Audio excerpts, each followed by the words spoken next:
Presencia del ingeniero José Ricardo Azcárate, a quien le damos la bienvenida en esto que es el único programa de contenido ambiental en vivo desde la República Argentina. Buenos días, ingeniero, ¿cómo le va? Buen día, Benjamín, buen día. Un gusto estar con ustedes. Muchas gracias por estar Es un presente. gusto poder justamente tenerlo con nosotros, ingeniero, para hablar de un tema tan importante como son las energías renovables. ¿Cómo están trabajando desde el ERCEP con este tema? A ver, estamos intentando desde hace un año hacer las modificaciones que deben ingresar en la renovación o revisión tarifaria integral que corresponde a este año, al año 2025. En el esquema tarifario que hoy día existe, las tarifas de inyección están reguladas con un viejo sistema y no con la adecuación a la Ley Nacional 27.424, que es la Ley de Fomento de Energías Renovables.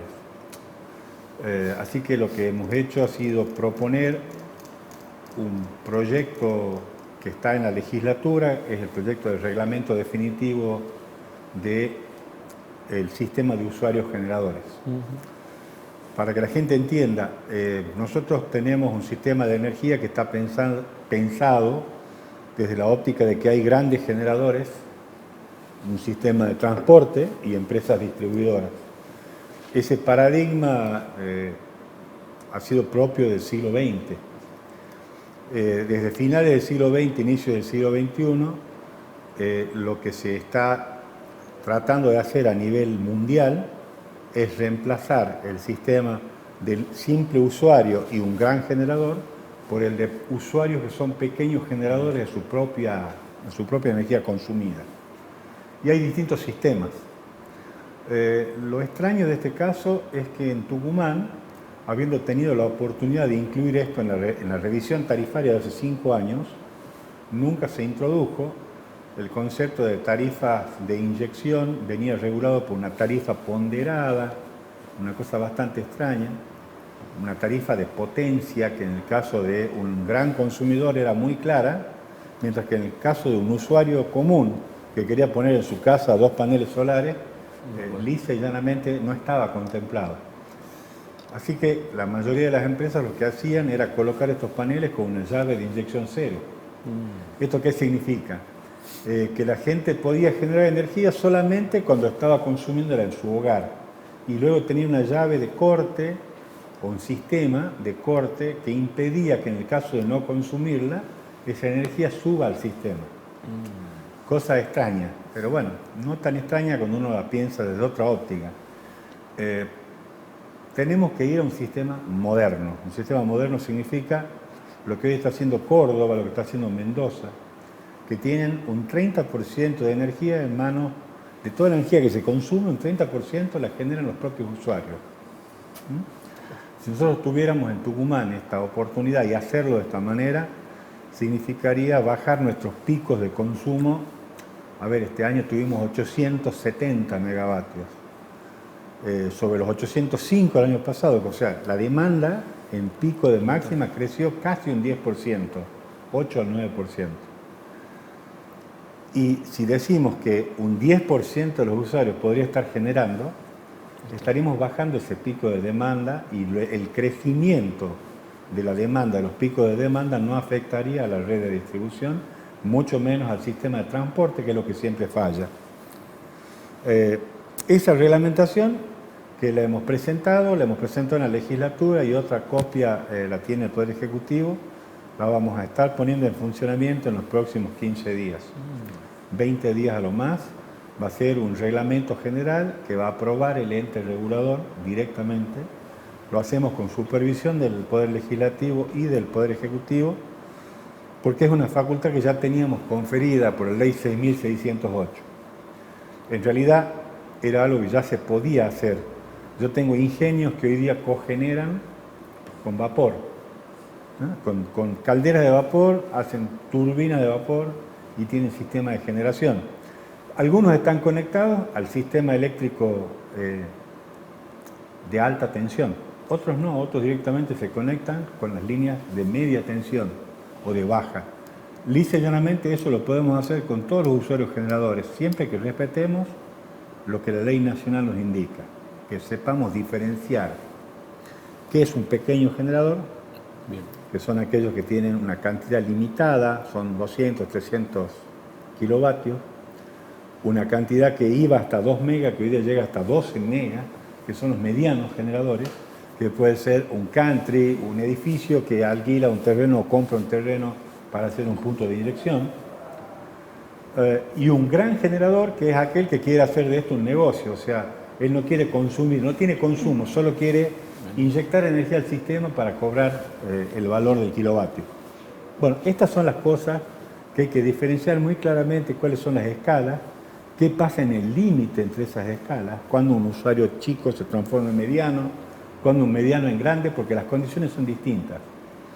Y porque además hay un problema impositivo, que es lo que nos rompe la cabeza cuando estudiamos estas cosas. Cuando la empresa distribuidora en la factura nos inyecta un kilovatio, ese kilovatio viene en la factura con un impuesto, viene con el IVA, con un impuesto nacional. ¿Qué pasa cuando inyecto ese monto? ¿Quién devuelve ese IVA a Nación? ¿El usuario generador va a tener que pagar el IVA como generador? Bueno, estas son las cosas que estamos discutiendo y que en la ley no nos quedan muy claras, pero vamos a tratar de solucionarlo. En 15 días vamos a tener ya la propuesta definitiva y la vamos a firmar con la colaboración de las dos cámaras. Una es la Cámara Tucumana de Empresas de Energías Renovables y otra es la Cámara Regional, porque hay una Cámara Regional que está instalada también en Tucumán, con cuyos dos representantes nos hemos reunido en la legislatura y estamos tomándoles ideas a cada una de las dos cámaras de empresas que realizan ese tipo de actividades. Por supuesto, también a la distribuidora local. Y a la gente de la distribuidora local es una sola cuestión que por ahí nos quedamos en la discusión.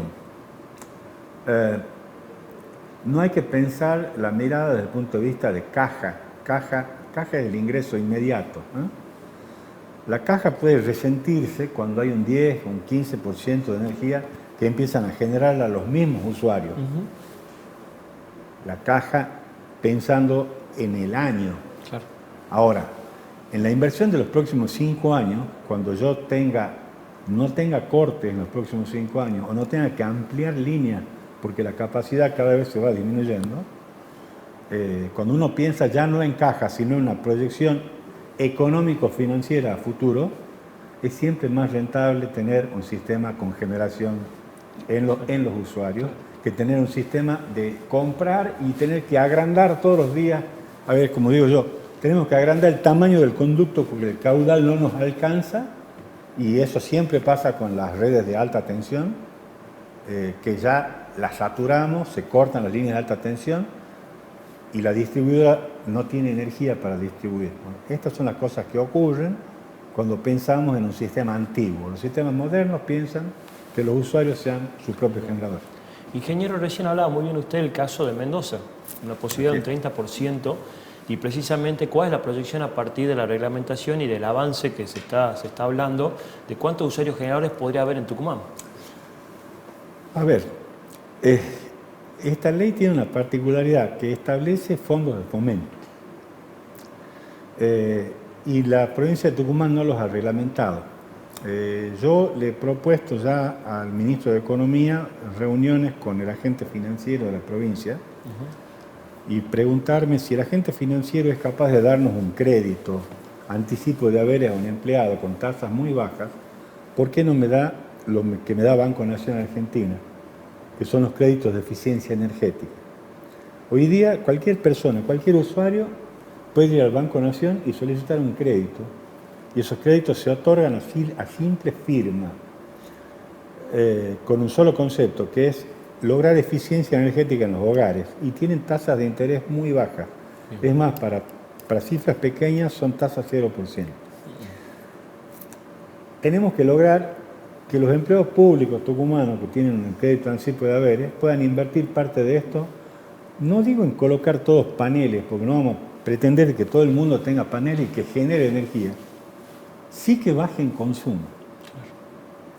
O sea, el tema de tener una heladera moderna A+, con inverter, significa una disminución del 30 al 40% de la energía consumida en un motor que funciona permanentemente dentro de nuestras casas.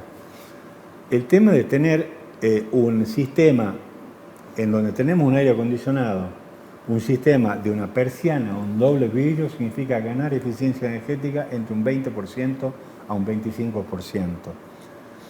No utilizar calefacción con artefactos de resistencia. Ese tipo de cuestiones solamente hace que los picos de consumo caigan valores de un 15 a un 20%. No solo tenemos que pensar en que todos los usuarios tienen que tener pantallas solares, tenemos que pensar en que tenemos que hacer uso eficiente de la energía que consumimos y que es nuestra responsabilidad para cuidar el planeta. Ingeniero, para todas las personas que nos están mirando en este momento, con respecto a el usuario generador, ¿cómo impactaría en su boleta de luz? A ver, vamos a ser precisos. EDET cobra a cada usuario una tarifa que está compuesta de dos partes. Una parte es el cargo fijo.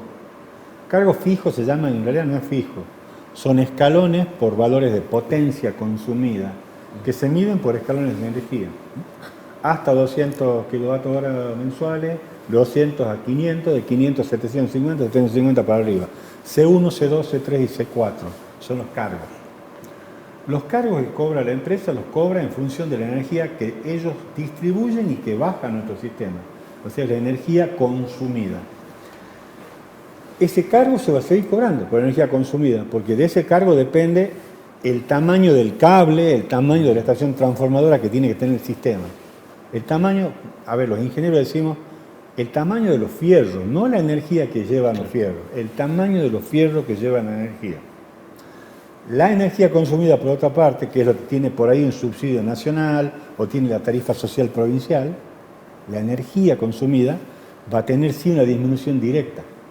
Si yo tengo 115 pesos, 117 pesos el kilovatio hora, consumo 500 kilowatts, multiplico 500 por los 117 pesos, me va a dar el valor de energía consumida. Y si yo inyecto 100, entonces es como si hubiera consumido 400. Claro. La diferencia va a ser el valor de la tarifa energética multiplicada por la diferencia de energía, la consumida menos la inyectada. Cuando yo logro inyectar energía, estoy bajando el valor de mi consumo. Las tarifas se pueden reducir un 10, un 15, un 20%. No pensemos en mucho más que eso, porque insisto en el concepto. El tamaño de los fierros por fuera tiene que ser para que todo el mundo pueda consumir. Y tampoco sería justo que una persona, que le demos la oportunidad a ver, una persona que tiene un nivel adquisitivo alto, que puede llegar a hacer inversiones de 7, 10 millones, 15 millones de pesos, que significa tener un sistema de paneles en todo el techo de su casa, por un inversor, esa persona no pagaría energía. Y entonces preguntamos, ¿y quién paga esa diferencia en el sistema? Y el más pobre, que no puede invertir en esto. Entonces tampoco podemos generar sistemas en donde le terminamos financiando al que más puede. Y le terminamos desfinanciando y cobrándole de más al que menos puede. Los sistemas tienen que buscar una equidad entre los usuarios y esa equidad la logramos cuando adoptamos un sistema tarifario y ponemos límites. Acá hay límites.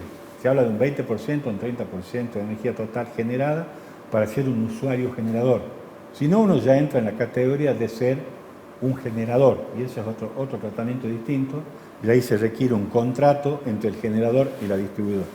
Ingeniero, me viene a la cabeza y no puedo dejar de preguntarle, hablamos de usuarios generadores, pero por ejemplo, municipios, estructuras grandes de distintos puntos de la provincia, ¿qué desafíos enfrentan para justamente tratar de avanzar hacia energías renovables dentro de los municipios, por ejemplo? Los municipios deberán ser usuarios generadores porque tienen un gran sistema cada municipio de consumo que es el alumbrado. De hecho, la factura de alumbrado de cada municipio, que se traduce en mandarle la boleta a los usuarios con una tasa de alumbrado. Algunos mandan doble tasa porque mandan la tasa de alumbrado y la de obras, digamos, de ampliaciones de redes de alumbrado público.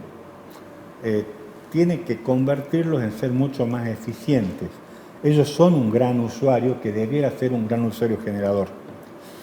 Los sistemas LED requieren consumos tan bajos que cada lámpara LED pudiera estar abastecida por un panel solar superior y un sistema de baterías cada un cierto número de lámparas. Lamentablemente esto requiere inversiones. Cada lámpara de estas LED con un sistema vale el doble que la reposición de una lámpara actual. Claro. Y si lleva baterías para poder acumular durante el día y entregar energía faltante durante la noche, significan el valor del cuádruple del valor de instalación. Pero los municipios, todos los municipios disponen de una cifra grande que es el gran usuario que tiene cada municipio, que se llama alumbrado público. El alumbrado público lo están cobrando a través de la boleta a los usuarios. Correcto. La boleta de luz involucra la tasa de alumbrado público, que es el valor del prorrateo del consumo de todo el sistema. Bueno, ese prorrateo hay que usarlo con responsabilidad y los municipios tienen que apuntar a hacer inversiones que los transformen en usuarios generadores. ¿Hacia dónde cree que debe ir la provincia de Tucumán en materia de generación energética, sobre todo para ser más sostenible? Tengo una visión bastante disímil con algunas cosas. Tucumán debiera tener una gran generación de energía solar en los valles calchaquíes con empresas que hagan proyectos de ser grandes generadores. O sea, empresas que generen 50, 100, 200 megavatios en los valles calchaquíes. Pero Tucumán no tiene capacidad de transportar esa energía, porque los valles calchaquíes son un sistema aislado. Amaicha, Cobadaló del Valle, que son las dos localidades sobre la ruta 40, debieran tener hoy día conexión a las redes de alta tensión. Y no tenemos ni siquiera media tensión. Es más, tenemos grupos generadores en Amaicha y tenemos una conexión con Salta que da energía a Cobadaló del Valle. Eso requiere grandes obras de inversión en sistemas de transporte. Hablamos de obras de 50 millones de dólares, 70 millones de dólares para poder tener conectado en la línea de 220.000 voltios, que es la de la lumbrera, o hacer un sistema de 132 que vincule Santa María con Cafayate, que vaya a lo largo de toda esta ruta. 132 kilovoltios. Así que dejemos de lado este concepto. Trabajemos criterios que son generar zonas en donde con pequeñas líneas de media tensión podamos hacer autoabastecimiento. Amaicha pudiera estar generando hoy día 3 megas, 4 megas, 5 megas, que es su pico de consumo. El problema es qué hacemos a la noche, cuando no hay energía solar. Bueno, habría que ver cómo se hace para mantener grupos electrógenos como lo que hoy tiene alquilado EDET y que funcionan ahí, y hacer un mix entre energía solar y energía convencional. Para la zona de acá, de lo que es la gran llanura deprimida, la zona deprimida tucumana, tenemos que hacer un mix también de energía solar y energías renovables, pero hay una gran fuente que los tucumanos seguimos desaprovechando. Pensemos en esto. El 6% del combustible de naftas y todos los combustibles líquidos que se queman en el país es alcohol que se produce en Tucumán. Alcohol que se produce en la provincia de Tucumán. Y que viaja por camiones para ser mezclado con nafta y con un 6% más que ponen los cordobeses de alcohol que viene del maíz.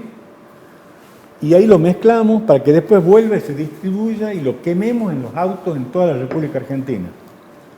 Cuando ese combustible quemado acá con turbinas de alcohol, que es lo que utiliza Brasil, Brasil no tiene una central, no tiene un megavatio que lo produzcan o que lo generen con gas.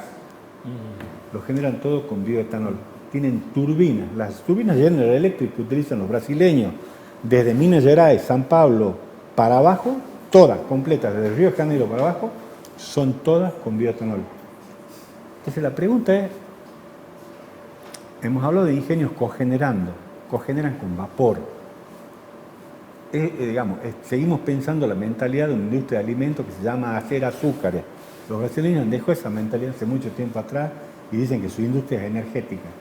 Ellos hacen alcohol, pero ya no solamente hacen alcohol. Cada ingenio tiene a la par una sala de turbinas de ciclo combinado, donde el primer ciclo quema alcohol en vez de gas y el segundo ciclo, con la energía producida por el calor, calienta calderas y genera una segunda fase con vapor.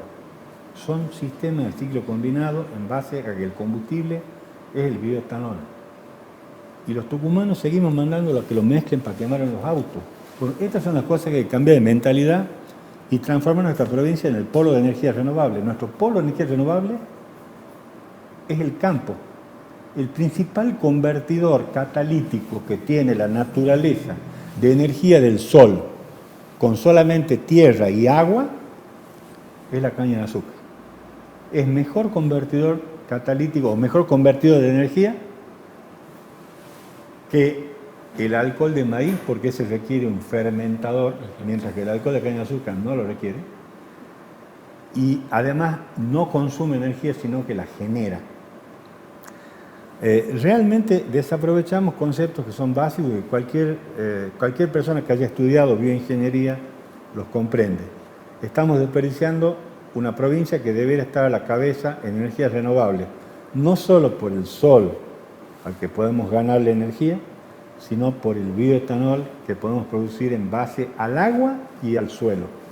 Ingeniero, la verdad que estos conceptos son claros y me parece que siempre hablamos de Tucumán es azúcar, creo que ahora hay que hablar de Tucumán, podría ser energía. Tucumán tiene que ser energía renovable, el bioetanol es energía renovable. Correcto. Le queremos agradecer por estar en Impacto Sostenible TV, por los conceptos tan claros. Por cualquier duda o consulta, la gente puede acercarse al ESEP. ¿Cómo podría continuar este proceso en base a lo que hablamos recién? Sí, y bueno, y para la gente que esta mañana ha sufrido, como hemos sufrido todos, a las 5:30, 6 menos cuarto, hasta las 7:15, hemos tenido una zona de corte por una estación transformadora de alta tensión, la estación Sarmiento, que ha salido de funcionamiento, 2 transformadores. Eso ha motivado que le pida a la empresa Trasnoa y a la empresa EDET un requerimiento de informes por las multas que se tienen que aplicar en este caso y por la recurrencia de fallas. Esta es la segunda vez en el periodo de un año en que tenemos la salida de una estación transformadora por algo tan sencillo como no poder mantener los recintos de aislamiento de roedores. En una estación transformadora de 132.000 voltios, que es una estación de muy vieja data, la Sarmiento era de cuando estaba la central Sarmiento, los recintos no están aislados sino con jaulas de protección antirroedores. Cada vez que se hace un desmalezamiento en la zona de la ex cervecería del norte, porque se instala un circo, lisa y llanamente entramos en riesgo de colapso de la estación transformadora Sarmiento. Así que a EDET le he pedido que instalen, ante la instalación de un nuevo transformador que está en el plan de trabajo de este año, está en licitación en este momento, se requiera una zona hermética, una doble zona hermética, con una zona aislada, sobre todo en la salida de distribución, de esos transformadores que son de 132.000 voltios, que son del sistema de alta tensión, pero que abastecen a toda una zona de la ciudad de Tucumán. Perfecto, ingeniero, clarísimo. Muchísimas gracias por acompañarnos en el día de hoy. Muchas gracias a ustedes por invitarme. Ahora vamos